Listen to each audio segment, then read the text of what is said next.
Estás escuchando la 99.3, La Voz Capital, nuestro punto de encuentro. Nos han vendido en este país dolido en llamas las cenizas del olvido. Vigencias, un intento de aprendizaje a través del repaso de hechos y personas que hicieron eso que reconocemos como historia. No recuerdan qué pasó y si recuerdan no lo cuentan bien. Lo conduce Beto Cepa hasta las 19. ¿Quién ganó y quién perdió? Perdimos todos, que en la guerra y el amor con fusiles no hay clave.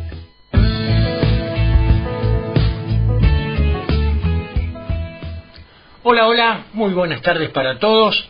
Soy Beto Cepa, me acompaña Laura Eva Lucina Torres a cargo de la operación técnica y arrancamos una nueva emisión de Vigencias. Bueno, las leyendas que me contaron sobre mi venida al mundo han sido muy poco divertidas, de manera que guardo muy poco recuerdo de ello. Además, para mí la vida ha sido un olvido continuado, de manera que recuerdo muy pocas cosas, salvo alguna que otra de mi infancia, en un pueblecito del interior del Paraguay, este país que no solamente es una incógnita en América Latina, sino es un país desconocido, incluso en su ubicación geográfica, ¿no? A tal punto que por momentos me parece que es un país mágico que han inventado los novelistas, los escritores, esta gente que hace magia con la realidad. Pero hay que decir que es un país que existe realmente en el corazón de América Latina, un país que tiene su pasado, su gran pasado, ha sido nada menos que el núcleo de la provincia gigante de las Indias, es decir, la extensión, el espacio político y territorial más importante que ha tenido América durante la colonia. ¿Por qué cree usted que Paraguay es tan desconocido del mundo? Hay varias causas que se confabulan para que este desconocimiento haya perdurado y perdure hasta ahora, pero creo que el principal es el hecho de que en una terrible guerra de 3 países contra el Paraguay en 1865 a 70, cuando el Paraguay era la primera potencia latinoamericana en cuanto a su economía, en cuanto a la tecnología de la época, en cuanto incluso al pensamiento político de la organización nacional, era uno de los países más adelantados de América Latina. Sobrevino esta guerra motivada como siempre por intereses extraños a la realidad de nuestros países. Este país que había logrado su autonomía, su soberanía plena, su autoabastecimiento, y que había hecho el primer experimento en América Latina de la autodeterminación de los pueblos, era mal mirada por la potencia de turno en este pasaje de la colonia al dominio protegido del Imperio Británico. De manera que había que sacar esa espina que estaba incrustada en una realidad llena de riesgos y de peligros para estos intereses de tipo colonial y económico.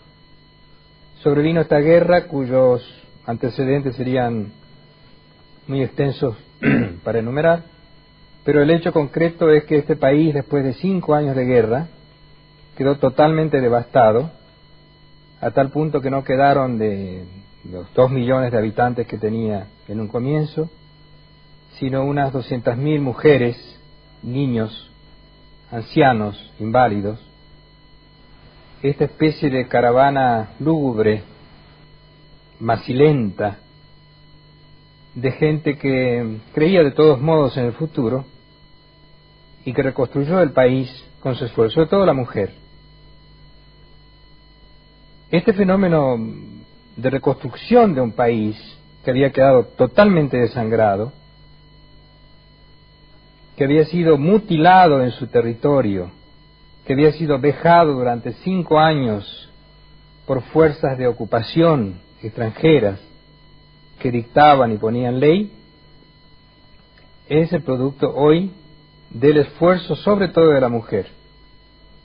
Y este fenómeno de la reconstrucción de un país por manos de la mujer, lo notable es que no hubiera generado un fenómeno de matriarcado, por ejemplo.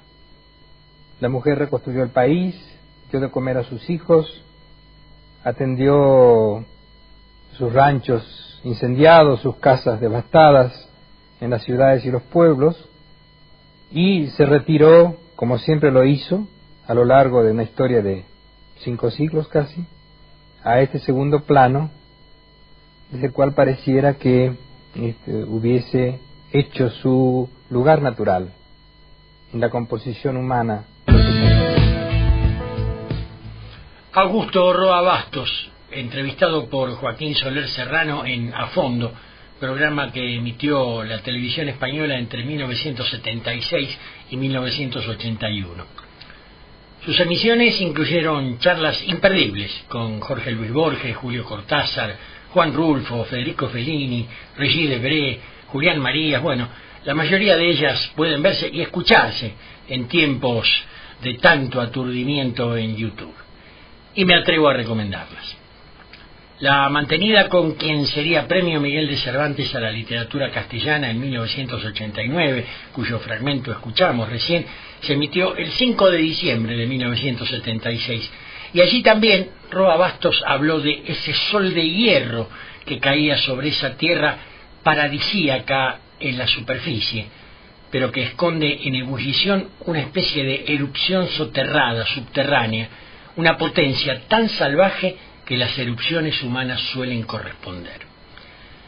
Una terrible guerra de 3 países contra el Paraguay, decía Roa Bastos, de la que resultó ese país mutilado en su territorio, que había sido vejado durante 5 años por fuerzas de ocupación extranjeras que dictaban y ponían ley, decía el autor de Yo el Supremo. Una de esas fuerzas de ocupación fue enviada por la Argentina. Intentaré hoy un relato que mínimamente reconstruya el devenir de aquellos hechos, la mayoría de ellos desarrollados en suelo paraguayo, esa tierra bajo ese sol de hierro atravesada por aquella caravana lúgubre, macilenta, en busca de un último rincón protector de la barbarie que la desangraba, invocando una causa civilizatoria contra la tiranía. Esa gente que creía de todos modos en el futuro entregó hasta la sangre de sus niños para alcanzarlo, aunque fuera en aquel último rincón buscado, escapando de la mutilación, de las vejaciones, del exterminio. Solo puertas al vacío nos han vendido en este país dolido en llamas. A no más de 80 kilómetros de la ciudad de Corrientes, en la fortaleza de Humaitá, se concentra el grueso de los ejércitos paraguayos. Informado de estos movimientos militares, el gobernador correntino Manuel Lagraña solicita refuerzos a Buenos Aires, pero el presidente Mitre lo desoye, no acusa recibo de la declaración de guerra paraguaya y manda colocar en el puerto de Corrientes 2 vapores de guerra, el Gualeguay y el 25 de mayo. Al amanecer del jueves santo 13 de abril de 1865, 3.000 hombres a las órdenes del general Wenceslao Robles bajan por el río Paraná, transportados en 5 vapores de bandera paraguaya. Pasan frente al puerto de la ciudad de Corrientes y continúan aguas abajo. Pero con una maniobra repentina, la escuadra enfila hacia donde están anclados los vapores argentinos que, aunque viejos, están equipados para la guerra. Los abordan y mediante una breve refriega los capturan. Enseguida, el general Robles desembarca con su tropa en una pequeña saliente de la costa junto al fuerte La Batería y lo toma por asalto. doy a usted la mejor noticia de Pascua que pudiera esperar, por la que le felicito cordialmente.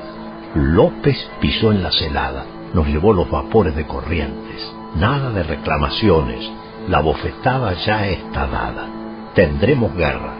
Cambiamos 2 cascos viejos por medio Paraguay.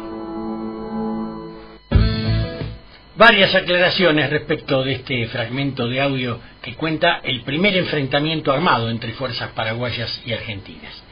Está tomado del trabajo audiovisual titulado Guerra Guazú, con la voz de Liliana Herrero, y fue realizado por la televisión pública argentina en 2012. Menciona la fortaleza de Humaitá, baluarte estratégico para el Paraguay, cuya caída a comienzos de 1868 será punto de quiebre en el desarrollo de la guerra, y sobre la que ya nos explayaremos en el curso del programa. Habla de la declaración de guerra paraguaya, que efectivamente se había producido el 23 de marzo anterior, con aprobación del Congreso del Paraguay, y que era ocultada al pueblo argentino por el gobierno que presidía Bartolomé Mitre.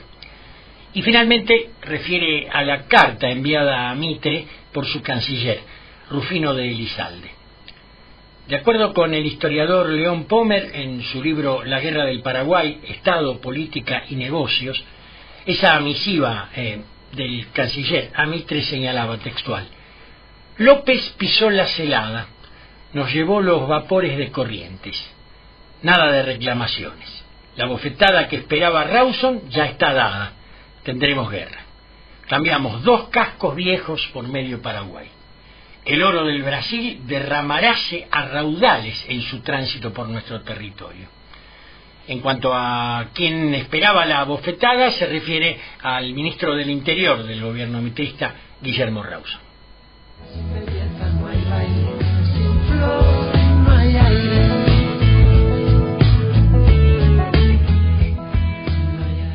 13 de abril de 1865, una celada, una bofetada esperada.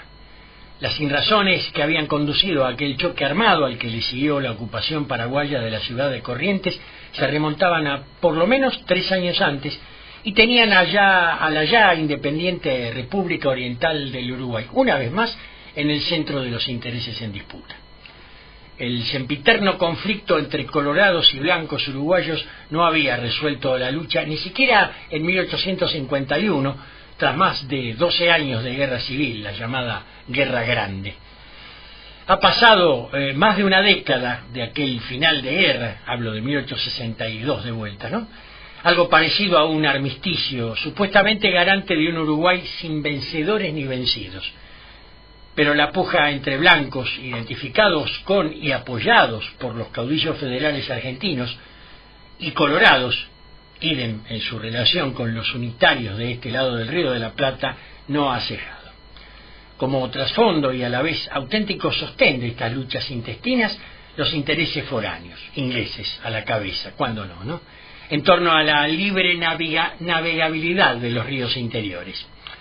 El Paraguay, allá al norte, que ya lleva 5 décadas de una independencia prácticamente autosuficiente, pero a la vez dependiente de las decisiones que se tomen desde las bocas de acceso a aquellos ríos, en su caso el Paraná y el Paraguay, ¿no? Hablo de aquellas bocas de acceso, Buenos Aires y Montevideo.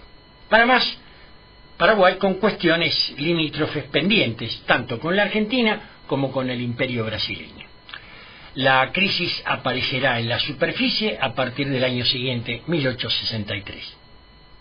Pero la idea de terminar con Paraguay venía siendo fogoneada desde años atrás y no solo por Brasil, sino por personas como Domingo Sarmiento, futuro presidente de Argentina y gran maestre masón, quien en 1860, 5 años antes de la guerra, decía: tenemos fe de llegar el momento en que los países vecinos al desgraciado Paraguay han de intervenir para mejorar las condiciones del gobierno de Carlos Antonio López.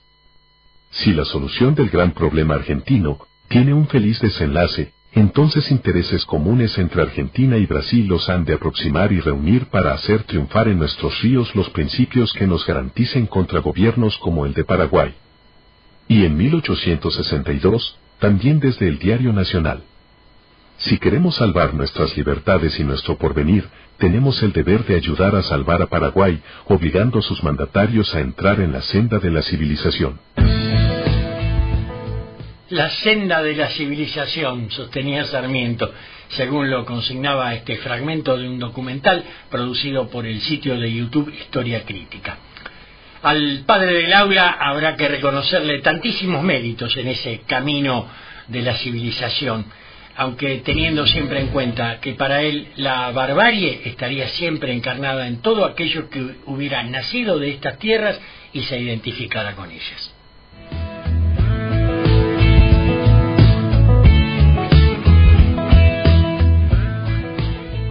Cuenta la leyenda, apoyada en documentos confiables, hay que decir, que el embajador inglés en Buenos Aires, con representación diplomática extendida a Asunción, Edgar Thornton, al menos recela de ese Paraguay que cierra sus ríos a la libre navegación, que no consume los tejidos de Manchester ni ha requerido del capital inglés para permitirse hornos de fundición en los que forja hasta su propio armamento, que es pionero en el tendido de vías férreas y líneas telegráficas, cuyo Estado es propietario de todo su territorio y le deja mínimo espacio a la propiedad privada de la tierra.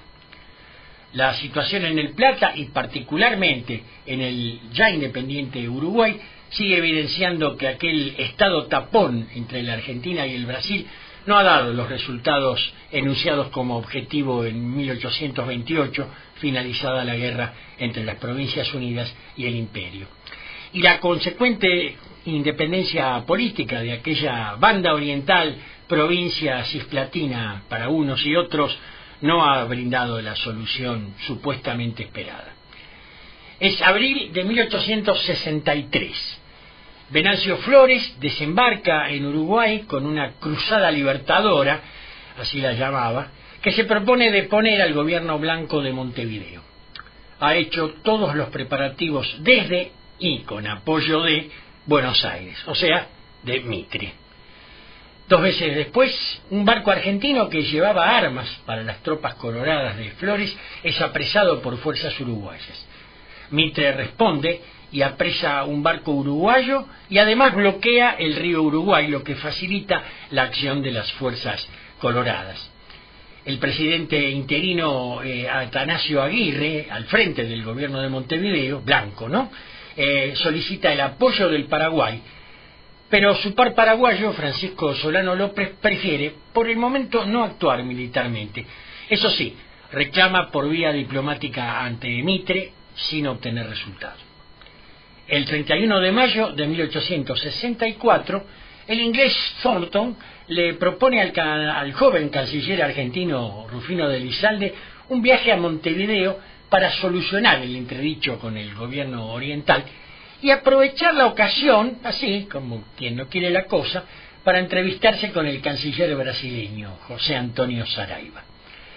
Las conversaciones derivan en un preacuerdo con el canciller uruguayo Juan José de Herrera y un encuentro siguiente con el sublevado Flores en Puntas del Rosario, un lugar más o menos cercano a Colonia, y con él firman un compromiso entre cuyos suscriptores, fíjense, ¿no?, figura Florentino Castellanos, abogado de las empresas inglesas instaladas en Montevideo. ¿Qué tenía que hacer ahí? Bueno, el presidente Herrera rechazará lo comprometido con Flores y así el gobierno blanco, federalista, quedará como responsable de no aceptar un acuerdo de pacificación. No hay tema sin verdad, en la canción sin verdad no hay belleza, sin belleza no hay baile. Sin... El 2 de diciembre de 1864, la ciudad uruguaya de Paysandú es sitiada por tierra y por agua. Al frente del asalto se encuentra el general uruguayo Venancio Flores, cuenta con el apoyo del gobierno argentino y del Imperio de Brasil. Esta agresión significa la ruptura del equilibrio regional en el Río de la Plata, porque la banda oriental es la única garantía con que cuenta Paraguay para su navegación exterior. Caudillo del Partido Colorado, Flores pretende derribar al gobierno legítimo de su país, Uruguay, aliado de los federales argentinos y de Paraguay. El pueblo de Paysandú, dejando incluso de lado las diferencias políticas, se prepara para enfrentar la agresión. Leandro Gómez está a la cabeza de la defensa. Dada la masiva presencia militar del Imperio del Brasil al servicio de Venancio Flores, las fuerzas enfrentadas son desparejas. Mientras aguardan la llegada de las tropas de Montevideo y la ayuda paraguaya, los habitantes de Paysandú, los gauchos de las provincias argentinas y el Paraguay tienen sus esperanzas puestas en el caudillo entrerriano Justo José de Urquiza. Anhelan encabece una inmensa reacción que ponga freno al imperio de Brasil y a los intereses porteños representados por el presidente Bartolomé Mitre. Paysandú es un emplazamiento clave. Después de Montevideo, la segunda ciudad de la banda oriental. Es además el centro de toda una región que conforma Paraguay, Corrientes, Entre Ríos y Uruguay, ligada por profundos lazos culturales e historia, que hacen que lo que ocurra en Paysandú repercuta inevitablemente. En 1749 ya, en mapas de los padres jesuitas, aparece nombrado Paysandú. En la geopolítica de las misiones, desde el siglo XVII, desde el 1600, era un punto importante, porque la navegación del río Uruguay era mucho más empleada que el río Paraná, que costaba muchas semanas y meses en barcos a vela remontar. Vale decir que, sin exagerar, así como tenemos ahora la autopista de la Ruta 14, era un poco como una Ruta 14 de toda una geopolítica de la zona más poblada, que eran alrededor de 150.000 personas que utilizaban el Uruguay. El profesor Alberto Pierotti, del diario El Entre Ríos, le daba al trabajo documental de la televisión pública argentina ya citado una contextualización, para mi gusto, muy acertada en su proyección a la actualidad. Eso de la Ruta 14, de la autopista de entonces, ¿no? Y explicaba así lo estratégico que resultaba aquella captura de Paysandú cuando finalizaba 1864. La ciudad sufriría en los últimos días de aquel año un feroz bombardeo por tierra y desde el río. La mayoría de las mujeres, niños y ancianos pudieron refugiarse precariamente en la isla frente a sus costas, que a partir de la ayuda que les llegaba desde la orilla de enfrente del hermano pueblo entrerriano, pasó a llamarse Isla de la Caridad. No habría gesto análogo del caudillo provincial Justo José de Urquiza, para más líder de los federales de todas las demás provincias, en quien albergaban las esperanzas de que liderase un levantamiento contra el gobierno de Mitre.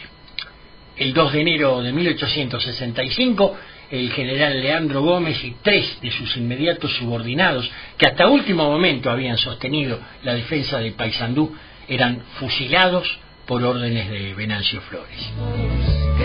La guerra y el amor, con fusiles no hay claveles. Para haber llegado a Paysandú, las fuerzas brasileñas habían invadido desde el norte el territorio uruguayo, lo que para el presidente paraguayo Solano López implicaba una declaración de guerra. Desde noviembre anterior, Paraguay tenía emprendida una avanzada sobre el territorio del Mato Grosso, allá en el norte paraguayo, en disputa con el imperio desde larga data. El líder paraguayo, quien también había esperado una alianza con Urquiza para combatir a los brasileños, le solicitaba entonces a Mitre permiso para atravesar con sus tropas territorio correntino y así llegar al río Uruguay. El 9 de febrero, el canciller argentino Elizalde contestaba negando el paso al ejército paraguayo, alegando la neutralidad argentina, mientras el ejército brasileño avanzaba hacia el sur y se acercaba ya a Montevideo. Urquiza enviaría a Asunción un emisario, Julio Victorica, para tratar con López, pero a esta altura el caudillo entrerriano ya hace explícito que no será el aliado de Paraguay en la guerra. Más o menos por esos mismos días, Urquiza les vende a los brasileños 30.000 caballos y se involucra como proveedor del ejército imperial. Intercambia cartas con Mitre y finalmente aceptará la alianza con el Brasil. El 20 de febrero de 1865 capitula Montevideo. Venancio Flores toma el poder e inmediatamente le declara la guerra a Paraguay. El 23 de marzo, ya 1865, ¿no? Solano López, a esa altura nombrado por el Congreso de su país mariscal de los ejércitos patrios, le declara la guerra a la Argentina, pero el gobierno de Mitre oculta la declaración y espera que su presa caiga en la celada, esa de la que hablábamos al comienzo del programa, ¿no? Será la que su canciller Elizalde le reportará efectivamente el 13 de abril de 1865 a propósito de los hechos en la ciudad de Corrientes.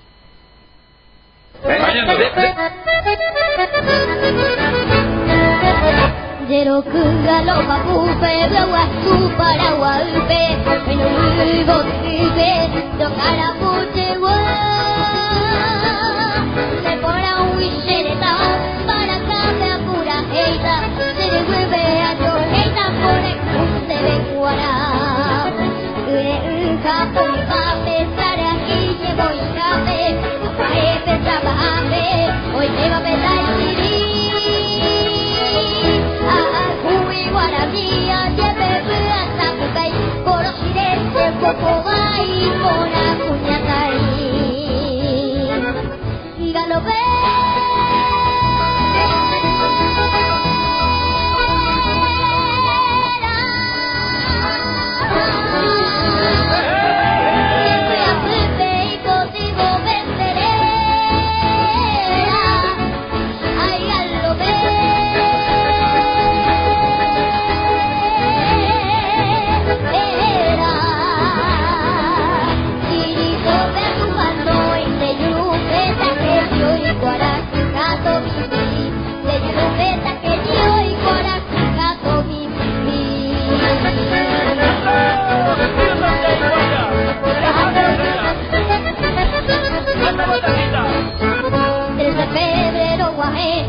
Gente que creía de todos modos en el futuro y que reconstruyó el país con su esfuerzo, sobre todo de la mujer, decía Augusto Roa Bastos en la entrevista con la que arrancamos esta emisión de Vigencias.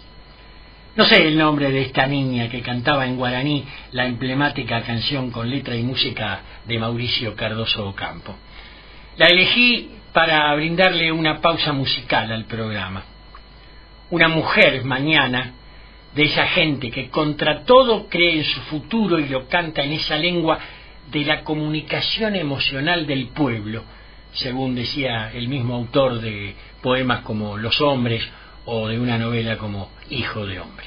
Cenizas del olvido queman, no recuerdan qué pasó, y si recuerdan no lo cuentan bien. No El 1 de mayo de 1865 se firmaba en Buenos Aires el Tratado de la Triple Alianza, que inicia formalmente la guerra de Brasil, Uruguay y la Argentina contra Paraguay, pero el documento mantiene en secreto su contenido.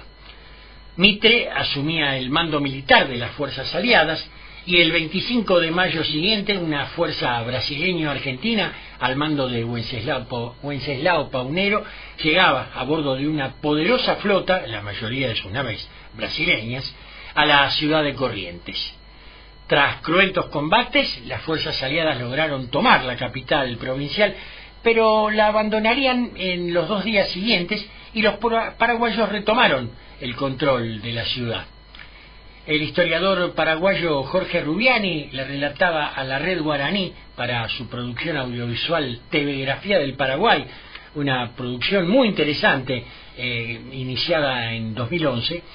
Les decía, Rubiani les contaba un hecho que les quitaría a los paraguayos buena parte del fuerte apoyo que hasta entonces tenían entre la población correntina. Hubo importantes acciones de los paraguayos que repercutieron definitivamente en nuestras relaciones con la Argentina en los tiempos venideros. Especialmente el caso de las cautivas correntinas que fueron internadas. Al retirarse el ejército paraguayo, fueron internadas a territorio paraguayo, de 5 mujeres con 2 criaturas menores, de las cuales una falleció, y que significó siempre un punto de fricción entre las dos historias. Esa es un final que tuvo, es un hecho que tuvo un final relativamente feliz, porque por lo menos, salvo la que falleció en circunstancias completamente desconocidas hasta ahora, no, las otras pudieron volver sanas y salvas hasta Corrientes. Hoy en día, los restos de las cautivas correntinas descansan en un mausoleo de la iglesia Nuestra Señora de la Merced, porque hasta aquí habrían llegado las sobrevivientes a pagar sus promesas tras su regreso del Paraguay.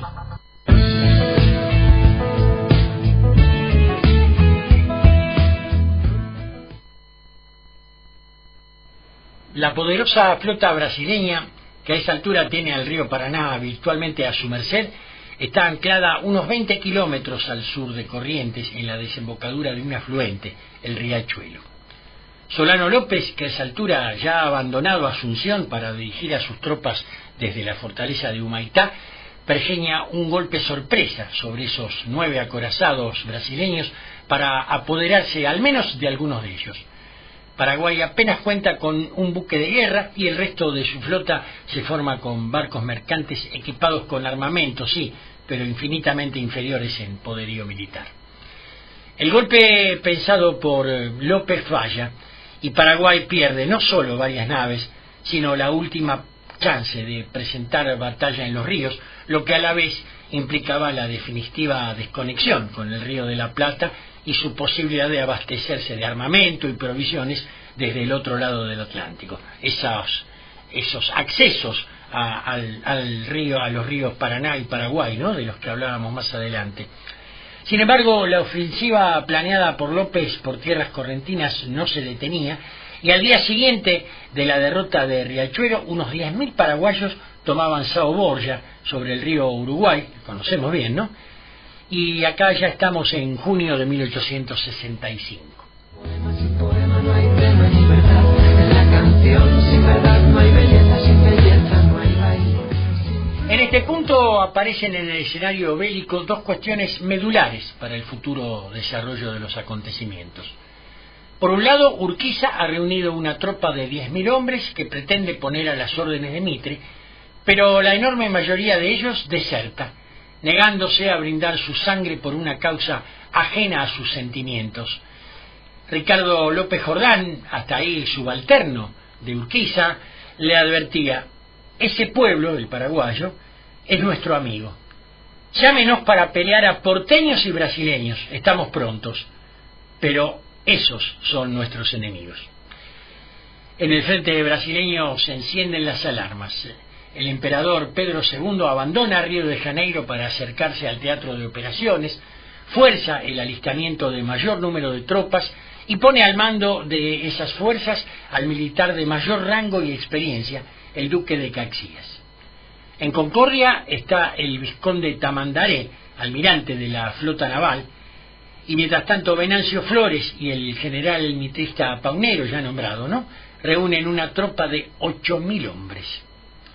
La batalla de Yatay, nombre tomado del arroyo afluente que desemboca en el río Uruguay unos kilómetros al norte del Paso de los Libres, esto es el 17 de agosto de 1865, significa una derrota catastrófica para las fuerzas paraguayas.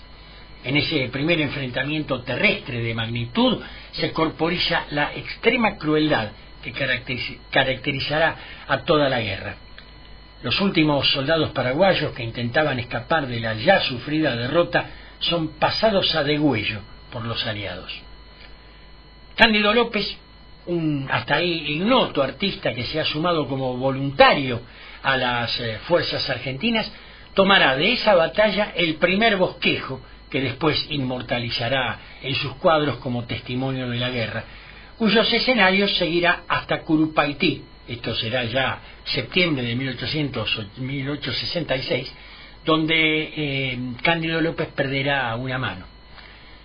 En su relato Frente al Frente, la pluma de Roa Bastos dejaría un tan imaginario como revelador testimonio de la relación personal que Cándido López entablaría con Mitre hasta aquel desastre para el ejército aliado invasor, el de Curupaytí, ¿no?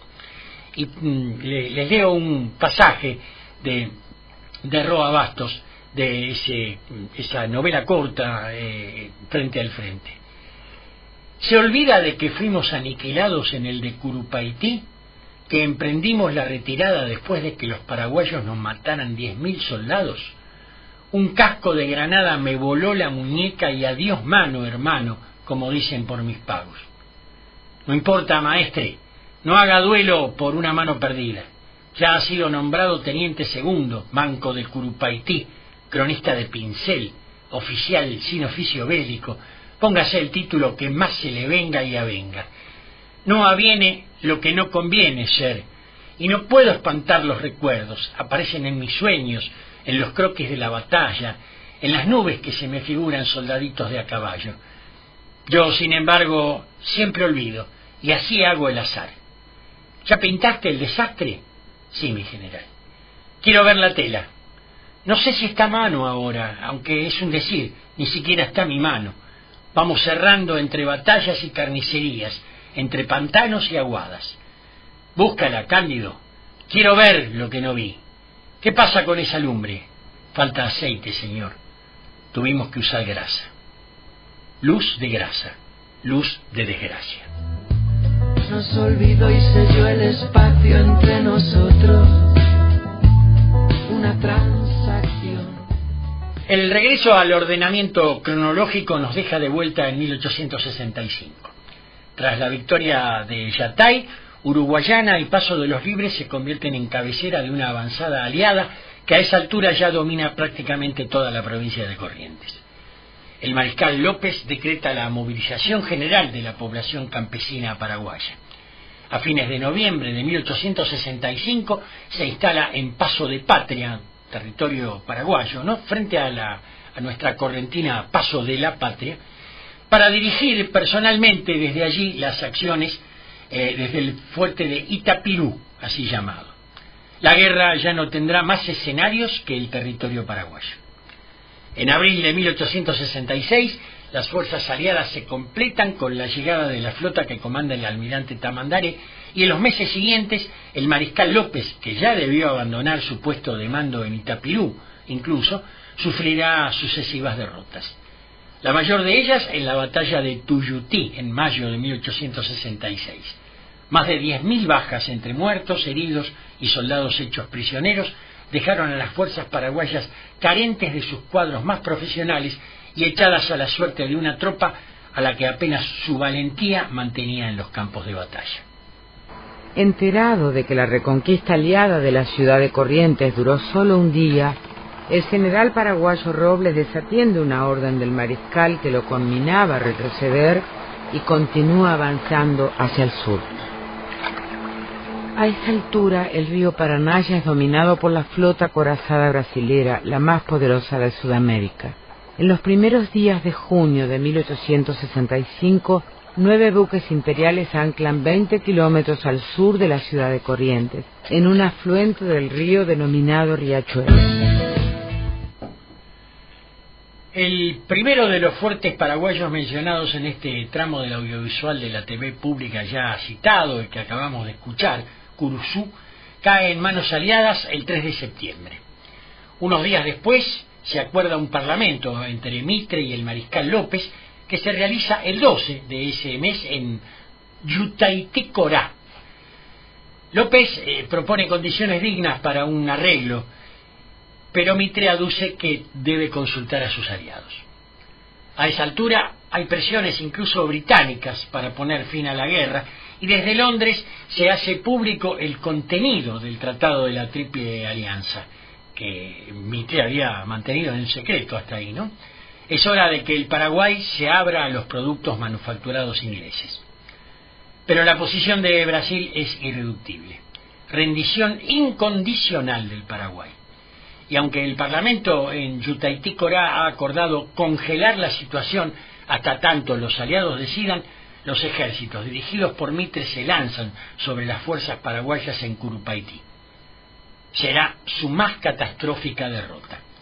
Lo repasaba así como escucharemos ahora el documental Telegrafía del Paraguay que ya nombramos.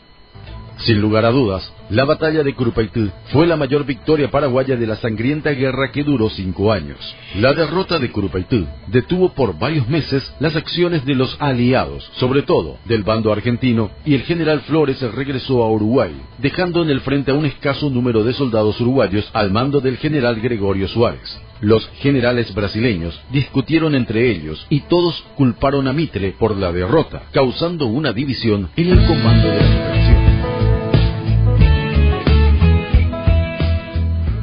El desprestigio de Mitre tras esta derrota de Curupaití y la evidente zozobra en el mando militar aliado dejaron campo propicio a la latente oposición de los caudillos federales argentinos, no solo a aquella guerra contra el hermano pueblo paraguayo, sino a la política centralista impuesta desde Buenos Aires.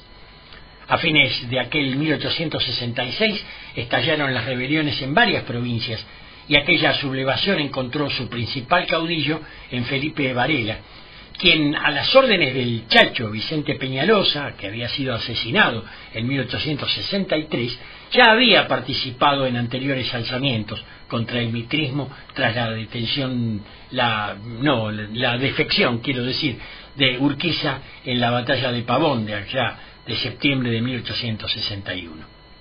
Acérrimo opositor al gobierno de Buenos Aires, Varela percibió la impopularidad de la guerra del Paraguay y decidió intervenir nuevamente. Provisto de buena inteligencia sobre las decisiones diplomáticas tras la creación de la Triple Alianza y las motivaciones de Mitre, liquidó sus posesiones para equipar un par de batallones de exiliados, así como combatientes chilenos afines a su causa. A fines de 1866, Varela ya había decidido ingresar a su país, lo que hubiera sido una locura sin apoyo interno. Pero en su ayuda llegó la Revolución de los Colorados. En noviembre estalló en Mendoza una sublevación de las tropas que debían partir a la Guerra del Paraguay, dirigida por el coronel Juan de Dios Videla. Liberaron a los presos de la cárcel, entre los cuales se hallaba el doctor Carlos Juan Rodríguez, un federal puntano a quien Videla hizo nombrar gobernador de Mendoza. En 2 días controlaron toda la provincia. Pocos días después derrotaron al coronel Pablo Irrazábal, el asesino de Peñalosa. De allí pasó Videla a la provincia de San Juan, donde derrotó y expulsó al gobernador y ocupó su lugar a principios de enero de 1867, y enseguida derrotó al coronel Julio Campos, gobernador unitario de la provincia de La Rioja en la batalla de Rinconada del Pocito. El mando militar de la revolución quedó en manos del coronel Felipe Saá, que recuperó la provincia de San Luis. En muy poco tiempo habían tomado el poder en todo Cuyo. Y contaban con el apoyo del gobernador cordobés Mateo Luque. Convocando a las montoneras residuales de otros caudillos muertos en todo el país más combatientes chilenos, Varela marchó sobre territorio argentino portando bandera con la consigna de «Federación o muerte». La Rioja cayó en manos federales tras una rebelión militar contra el comandante Irrazábal. Al poco tiempo se unieron a Varela otros caudillos menores, como Santos Guayama, Sebastián Elizondo y Aurelio Salazar, con los cuales llegó a formar un ejército de más de 4.000 hombres. Varela ocupó el oeste de las provincias de La Rioja, luego ocupó la ciudad de La Rioja, y volviendo hacia el oeste tras la victoria del montonero chileno Estanislao Medina sobre el exgobernador catamarqueño Melitón Córdoba, que murió en el combate, el 4 de marzo cerca de Tinogasta, ocupó también los departamentos occidentales de Catamarca con una fuerza de 2.000 hombres. Ante la tibia acogida que les dispensa Urquiza, con quien contaban inicialmente para encabezar el alzamiento, planificaron las acciones desde su cuartel de Jáchal. Varela estaría encargado de alzar las provincias occidentales, mientras los Saá y Videla avanzarían hacia el litoral, donde esperaban sumar algún dirigente federal. La situación era realmente peligrosa para el gobierno de Mitre, que estaba personalmente al mando de los ejércitos aliados en el Paraguay. Debió regresar a Rosario para organizar los ejércitos con que hacerles frente, al frente de los cuales colocó a José Miguel Arredondo, Wenceslao Paunero, vueltos del Paraguay, y Antonino Taboada, hermano del gobernador de Santiago del Estero. El sitio de YouTube El Topo de la Historia vuelve a brindarme un apoyo radial muy valioso con este fragmento de su audiovisual sobre la biografía de Felipe Varela, el Quijote de los Andes. La rebelión de los colorados sería sofocada por los ejércitos mitristas en Córdoba y el propio Varela sería drásticamente derrotado en el Pozo de Vargas, La Rioja, en abril de 1867. Solo puertas al vacío nos han vendido en este país dolido en llamas. Regresado a territorio paraguayo, Mitre sufriría otra humillación militar en una segunda batalla de Tuyutí en julio de 1867, que les permitió a los paraguayos apoderarse de un importante botín de pertrechos de guerra y hasta de la correspondencia del todavía jefe de los ejércitos aliados, de Mitre, ¿no? El verdadero mando aliado quedó en manos del duque de Caxias, que así se lo hizo saber a su emperador en correspondencia, que también le hablaba a Pedro II sobre la férrea voluntad paraguaya en defensa de su causa, y le recomendaba incluso la búsqueda de un final para aquella sangrienta guerra. Luego de esta victoria paraguaya, en el mes de noviembre de 1867, el líder brasileño Caxias escribe una carta privada al emperador Pedro II, explicando que el pueblo de Paraguay era inseparable de López y que, si pretendían vencerlo, iban a arrasar el país entero. Tras comentar esto y otras cuestiones, terminaba pidiendo la paz. Se cita: López tiene también el don sobrenatural de magnetizar a los soldados, infundiéndoles un espíritu que no se puede explicar suficientemente con las palabras. El caso es que se vuelven extraordinarios, lejos de temer el peligro, enfrentando con un arrojo sorprendente, lejos de economizar su vida. Parece que buscan con frenético interés y ocasión de sacrificarla heroicamente y venderla por otra vida o por muchas vidas de sus enemigos. Esas fuerzas tampoco son de hombres desnudos y hambrientos, sino de hombres, no obstante, mal vestidos, robustos, de soldados que sean de 9 palmos o de 5, todos son uno. Vuestra Majestad tiene a bien encargarme muy especialmente del empleo del oro, pero el oro, Majestad, es recurso ineficaz contra el fanatismo patrio de los paraguayos desde que están bajo el mirar fascinante y el espíritu magnetizador de López. Y es preciso convencerse, pues será crasa necedad mantener todavía lo contrario, que los soldados, o simples ciudadanos, mujeres y niños, el Paraguay todo cuanto es él y López, son una misma cosa, una sola cosa, un solo ser moral e indisoluble. Y es aquí lo que muestra la lógica de que es imposible de vencer a López, y que es imposible el triunfo de la guerra contra el Paraguay, porque resulta insostenible de que se hace contra López, y que en vez de ser una guerra que apunte hacia la meta de legítimas aspiraciones, sea una guerra determinada y terminante de destrucción, de aniquilamiento. Ante este cuadro, diseñado con el pincel de la verdad y la tinta de una saludable razón, como dirigido por los purísimos sentimientos de amor a usted Majestad y al imperio, ¿qué camino nos toca seguir, cuál paso nos cumple dar? Yo no veo otro, Majestad imperial, que el de hacer la paz, y hacerla cuanto antes, con López. El trabajo audiovisual de historia crítica que acabamos de escuchar, ya anteriormente citado, adelanta en la misiva que Caxias le enviaba a su emperador lo que sobrevendría en los casi 2 años siguientes. Aquellos soldados o simples ciudadanos, mujeres y niños, el Paraguay todo cuanto es él y López son una misma cosa, una sola cosa, un solo ser moral e indisoluble. Solo puertas al vacío nos han vendido. En agosto de 1868 caía la estratégica plaza de Humaitá, unos 80 kilómetros al sur de Asunción, sobre el río Paraguay. López, para esto, ante la inmensa superioridad numérica y armamentística de los atacantes, había emprendido retirada hacia el norte. Establece una primera base en el campamento de San Fernando, en el actual departamento de las Misiones. Una vez más, TV-grafía del Paraguay nos brindará una descripción de aquella desesperante situación. Desde San Fernando, López ordenó la extensión de la conscripción de 12 a 60 años y se incorporaron a las filas los esclavos destinados hasta entonces a las plantaciones del Estado, lo que le permitió reconstruir con los sobrevivientes de Humaitá y del Chaco un ejército de 13.000 hombres. Con centenares de carretas transportando su artillería y toda la población civil, el mariscal López abandonó San Fernando en los últimos días de agosto, y luego de un difícil recorrido a través de la zona espesa de vegetación donde el paso debía ser abierto a machete, llegó a Picufurú a comienzos de septiembre. El comandante aliado, el duque de Caxias, había transferido sus bases de apoyo logístico desde Corrientes a Humaitá y tenía a su disposición 60.000 hombres bien equipados. Pero Caxias no se enteró del abandono progresivo de las trincheras del Tebicuarí por los paraguayos, que solo dejaron en su primera línea un número de 400 hombres y media docena de cañones para cubrir la tierra. Se iniciaba esa caravana lúgubre, macilenta, bajo ese sol de hierro que Roa Bastos nos hacía sentir en las entrañas en su charla con Soler Serrano.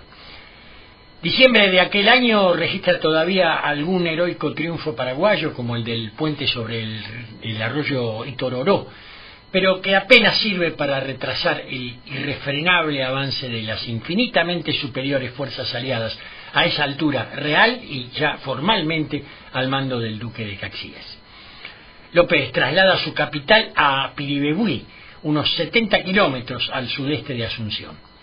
El 21 de aquel diciembre se inicia la decisiva batalla llamada de las Lomas Valentinas o de Itaibaté o de los 7 días, que duró efectivamente 7 días, en la que López comanda personalmente a una fuerza de unos 7.000 soldados. Casi 700 de ellos eran niños y casi todos ellos resultaron masacrados. Recuerdan qué pasó y si recuerdan no lo cuentan bien. No se acuerdan de lo que pasó y si se acuerdan. El 5 de enero de 1869 Asunción caía en manos de los aliados, principalmente brasileños, y la capital era sometida a todo tipo de vejaciones contra sus pobladores y saqueos de sus bienes.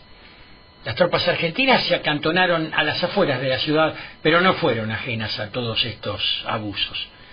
En agosto siguiente, las fuerzas del imperio, ahora al mando del príncipe Gastón de Orleans, yerno del emperador Pedro II, tomaban Piribebuy, donde López había trasladado su capital, y allí se repetirían las más atroces crueldades contra la población civil, principalmente contra las mujeres, y los combatientes paraguayos hechos prisioneros fueron pasados a degüello. Menos de una semana después, en cercanías de la que hoy es la ciudad de Eusebio Ayala, unos 70 kilómetros al este de Asunción, un poquito más al norte de Piribebuy, un ejército paraguayo de unos 13.000 soldados, casi la mitad de ellos niños de no más de 14 años y una mayoría de ancianos y combatientes heridos de anteriores combates, sucumbía en la batalla de Acostañú. El Paraguay conmemora el Día del Niño cada 16 de agosto. A López solo le queda la huida hacia el norte. Juan Francisco Panchito López Lynch, de 15 años, el sexto hijo del mariscal y primogénito de su tercera mujer, Elisa Alicia Lynch, tiene el grado de coronel, 15 años, grado de coronel y jefe del Estado Mayor de la última reducida tropa paraguaya, menos de 500 combatientes. El primero de marzo de 1870, en los campos de Cerro Corá, al pie de la cordillera de la Mambay, actual límite entre Paraguay y Brasil, Francisco Solano López es abatido por un sablazo que lo hiere mortalmente y ultimado de un balazo. Su hijo, el de los 15 años, también muere a manos brasileñas.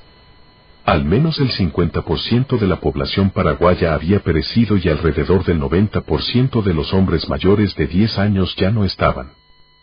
Sarmiento, presidente de la Argentina, al recibir la noticia envía una banda de música a la puerta de Bartolomé Mitre, a modo de festejo.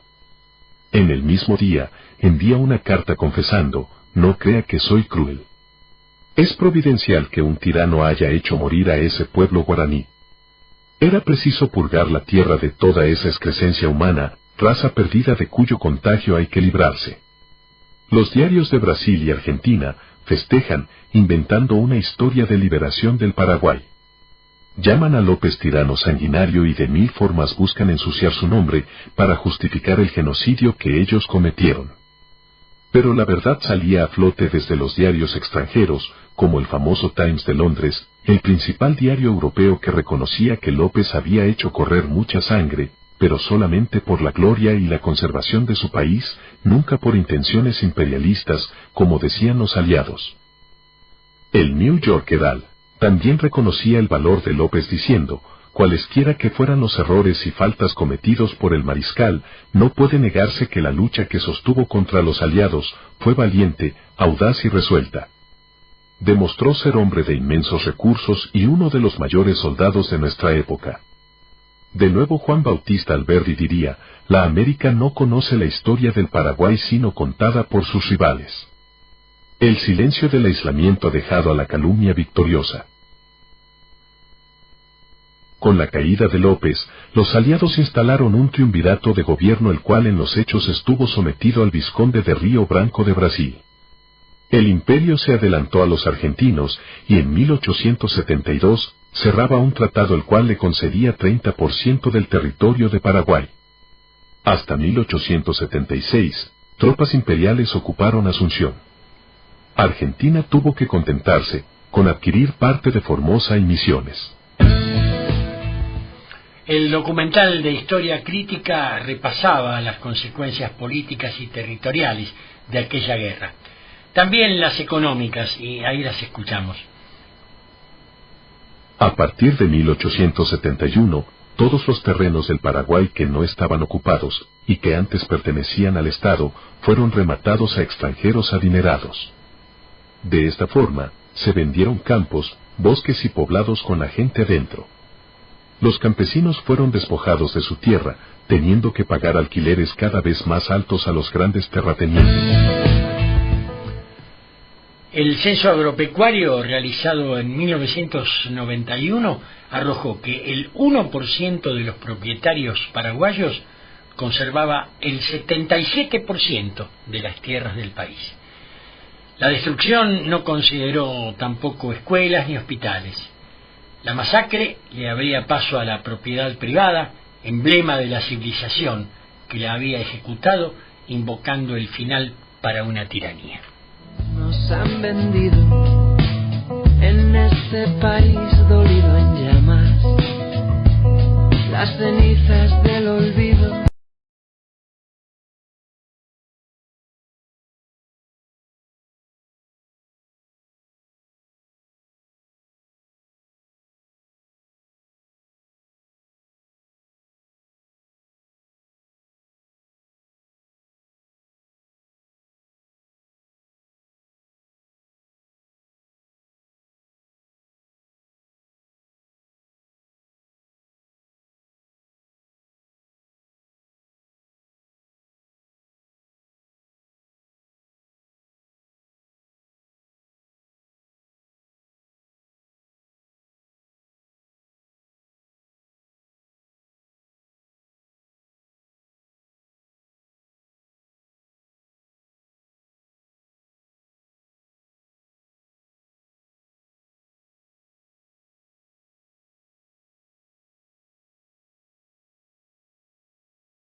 En junio del 43, esta facción militar derrocaba al catamarqueño e iniciaba un periodo que acarrearía profundos cambios en todo el escenario político.